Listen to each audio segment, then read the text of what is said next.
Welcome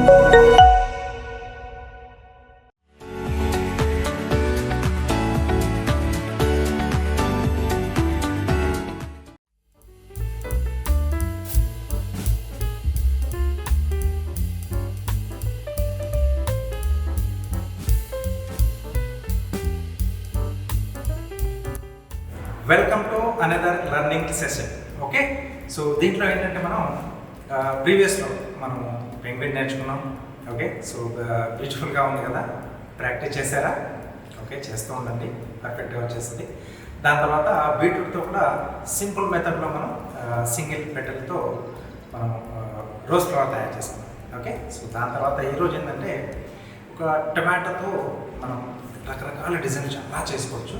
దాంట్లో సింపుల్గా నేను మీకు ఒక డిజైన్ ఈరోజు చూపిస్తున్నాను. అదేంటంటే స్టెప్ కట్స్. సో ఈ స్టెప్ కట్స్ చూడడానికి ఈజీగానే ఉంటుంది, సింపుల్గానే ఉంటుంది. బట్ దీని యూసెస్ ఏంటంటే మనకు చాలా చాలా చోట్ల మనం దీన్ని ఈ కట్టింగ్ని మనం యూజ్ చేసుకోవచ్చు అన్నమాట. మెయిన్ ఏంటంటే ఒక ఫ్లవర్లా చేసుకోవచ్చు, లేకపోతే ఒక చిన్న బోల్ షేప్లా చేసుకోవచ్చు. అలా కాకుంటే స్వాన్ చేసేటప్పుడు ఈ కట్స్ అనేది మనకు మెయిన్గా యూజ్ అవుతుంది. మెయిన్గా ఏంటంటే మనకు ఆ నైఫ్ టెక్నిక్స్, ఆ నైఫ్ని ఎలా మూవ్ చేసుకోవాలి, ఆ షేప్ పర్ఫెక్ట్గా రావడానికి కొంచెం ప్రాక్టీస్ చేసుకుంటే ఇది ఇంటర్మీడియట్ కానీ లేకపోతే మనం అడ్వాన్స్డ్ కార్వింగ్స్ ఏమన్నా చేసేటప్పుడు కూడా ఈ కటింగ్స్ అనేది మనకు బాగా యూజ్ అవుతుంది. ఇది చేయడానికి మనకు ముఖ్యంగా ఏంటంటే ఒక 6 నుంచి ఒక 7 నిమిషాలు టైం పడుతుంది అనమాట. సో అది కూడా ఏంటంటే నైఫ్ అనేది మనకు మ్యాక్సిమం షార్ప్గా ఉండాలి. సో నైఫ్ షార్ప్గా ఉంటే కటింగ్ అనేది ఈజీగా పర్ఫెక్ట్గా వస్తుంది. ఫినిషింగ్ అనేది కూడా చాలా నీట్గా ఉంటుంది, అంటే ఫైనల్ ప్రోడక్ట్ అనేది మనకు చాలా బాగా వస్తుంది అనమాట. దీన్ని బేసిక్గా సలాడ్ ప్లాటర్లో యూజ్ చేస్తారు, లేదా మనకు ప్లేటింగ్ చేసేటప్పుడు ఫుడ్తో పాటు కార్నర్స్లో కానీ లేకపోతే సెంటర్ పీస్గా కానీ సింగిల్ పీస్గా మనం పెట్టినప్పుడు కార్నర్లో పెట్టేసేయచ్చు, లేదా స్క్వేర్లో మనం ప్లేట్ తీసుకుంటాం అనుకుంటే 4 ఎడ్జెస్లో పెట్టేసుకోవచ్చు, లేకపోతే సెంటర్ పీస్లో పెట్టాలనుకున్నప్పుడు 4 or 5 ఈ పీసెస్ మనం వీటిని కంబైన్గా చేసి పెట్టేస్తే ఒక మంచి బ్యూటిఫుల్ ఫ్లవర్ షేప్లో వస్తుంది అనమాట. ఇలా మనం కావాల్సిన చోట్లో ఇండస్ట్రియల్ పర్పస్లో కానివ్వండి, లేకపోతే మనం ఇంట్లో ఏదైనా ఫంక్షన్స్ చేసుకున్న హౌస్ వైఫ్స్ కూడా హ్యాపీగా ఇలాంటి చిన్న చిన్న డిజైన్ చేసేసుకుని వచ్చిన అతిథులు మనం హ్యాపీగా రిసీవ్ చేసుకోవచ్చు, మంచి మంచి కాంప్లిమెంట్స్ తీసుకోవచ్చు వాళ్ళ దగ్గర నుంచి. టొమాటోతో మనం చేయబోయే ఈ స్టెప్ కట్కి కావాల్సింది ఏంటంటే కేవలం ఒక టొమాటో ఉంటే మనకు సరిపోతుంది. ఇది కూడా ముఖ్యంగా ఏంటంటే మనకు hybrid tomato. Okay, so Bengaluru tomato అని కూడా దీన్ని అంటూ ఉంటారు. ఆ టొమాటోతో మనకి ఏంటంటే పర్ఫెక్ట్గా వస్తుంది ఆ కటింగ్ అనేది. ఇంకొక మెయిన్ విషయం ఏంటంటే ఈ హైబ్రిడ్ టొమాటోతో మనకు ఫ్లెష్ ఏదైతే కండ ఉంటుందో కొంచెం గట్టిగా ఉంటుంది, మందంగా ఉంటుంది. ఆ షేప్ కూడా మనకు కొంచెం పొడవుగా ఓవల్ షేప్లో వస్తుంది. కాబట్టి ఏ కార్యం చేసినా మెయిన్గా మనం ఈ హైబ్రిడ్ టమాటోతో తీసుకుంటే చాలా పర్ఫెక్ట్గా నీట్గా మనకు కావాల్సిన డిజైన్ అనేది వచ్చేస్తుంది అనమాట. ఈ కార్యం మనకు తయారు చేసుకోవడానికి కేవలం మనకు పేరింగ్ నైఫ్ ఒకటి ఉంటే సరిపోతుంది. హ్యాపీగా ఈ స్టెప్ కట్టి మనం ప్రాక్టీస్ చేయొచ్చు. ఓకే, ఫస్ట్ మనం టొమాటో ఇలా నిలువుగా పెట్టేసి హాఫ్ కట్ చేసుకుంటున్నాం. ఒక్క టొమాటోలో మనకు 2 వచ్చేస్తాయి. ఓకే, సో ఇది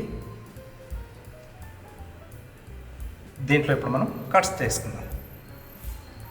సో ఫస్ట్ ఏంటంటే మనం మెయిన్గా ఈ నైఫ్ టిప్తో మనకు వర్క్ అవుతుంది, బట్ మంచిగా షార్ప్ చేసుకోవాలి. ఫస్ట్ ఇలా స్లాంట్ కట్, ఇక్కడ నుంచి కూడా స్లాంట్ కట్. సో ఈ పీస్ మనకు సపరేట్ అవుతుంది అనమాట, ఇలా మనకు వస్తుంది. దాన్ని అక్కడే పెట్టుకొని దీని పక్క నుంచి కొంచెం స్పేస్ తీసుకుని సేమ్ ప్రతి ఒక్కటి కూడా స్లాంట్ అనమాట.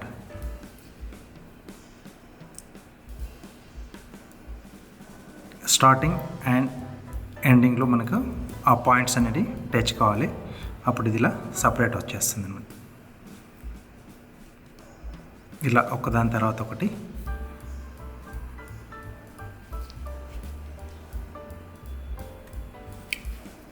జాగ్రత్తగా కట్ చేసుకుంటూ సైజుని బట్టి మనకు ఎన్ని స్లైస్ వస్తాయి అనేది డిపెండ్ అనేది సైజ్ మీద ఉంటుంది.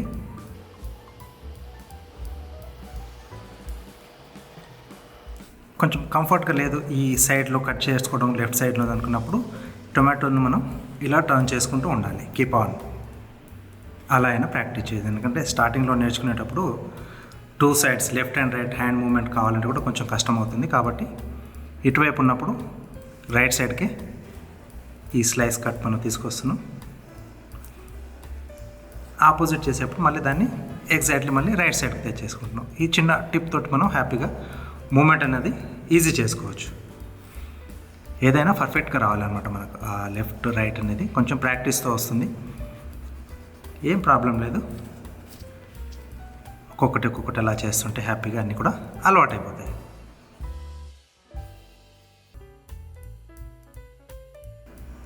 సో స్లైసెస్ అనేది మనం చూసుకొని జాగ్రత్తగా ఇలా కట్ చేసుకోవాలి.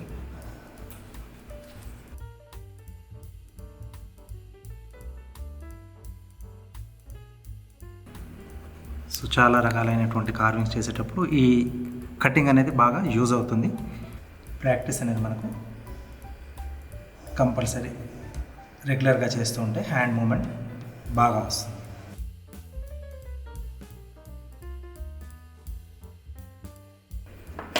ఇలా ఒకసారి చూసుకోవాలి మొత్తం టోటల్ మనకు కట్ అయిందా లేదా అనేది. ఇది కట్ చేసుకున్న తర్వాత దీని అరేంజ్మెంట్ అనేది ఇప్పుడు నేను చూపిస్తాను.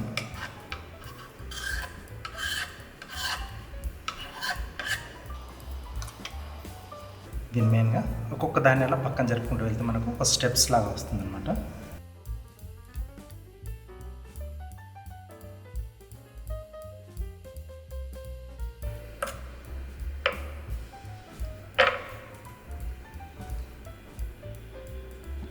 ఓకే, సో ఇలా చేసుకుంటే మనకు హ్యాపీగా ఒక షేప్లో పర్ఫెక్షన్ అనేది వస్తుంది.